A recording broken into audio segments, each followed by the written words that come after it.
بسم اللہ الرحمن الرحیم۔ سامعین محترم، ہماری آج کی گفتگو رزق حلال کے متعلق ہے کہ رزق حلال کی کیا برکات ہیں اور رزق حرام کے کیا نقصانات ہیں۔ اللہ سبحانہ و تعالی قرآن کریم سورۃ المائدہ آیت نمبر 88 اس میں ارشاد فرما رہا ہے، مما وکلوا مما رزقکم اللہ حلالا طیبا واتقوا اللہ الذی انتم بہ مؤمنون۔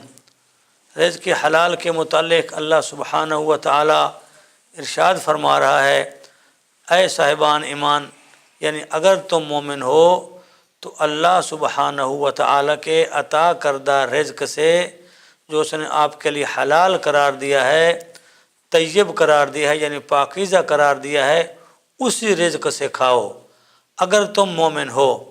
یعنی یہاں اللہ تعالیٰ نے رزق حرام اور نجس رزق سے بچنے کی ہر ممکن یہاں ہم کو آگاہ فرمایا ہے کہ رزق نجس اور رزق حرام کے قریب مت جائیں۔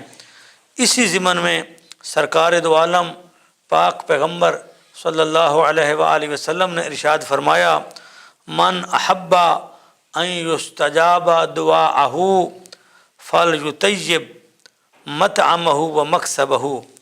سرکار فرماتے ہیں کہ جو آدمی یہ چاہے کہ اس کی دعا قبول ہو جائے، مستجاب ہو جائے، اس کی دعا منظور ہو جائے اللہ کی بارگاہ میں، ایسے آدمی کو چاہیے کہ وہ پاک طیب رزق کمائے اور اسی پاک و طیب رزق سے وہ کھائے۔ اگر رزق میں ملاوٹ ہے حرام کی، نہ اسے دعا قبول ہو سکتی ہے، نہ وہ مومن بن سکتا ہے۔ ایمان کی شرط یہ ہے کہ انسان پاک رزق کھائے، اپنی اولاد کو بھی کھلائے۔ اللہ تعالی ہم کو حلال رزق کھانے کی، کمانے کی توفیق عطا فرمائے۔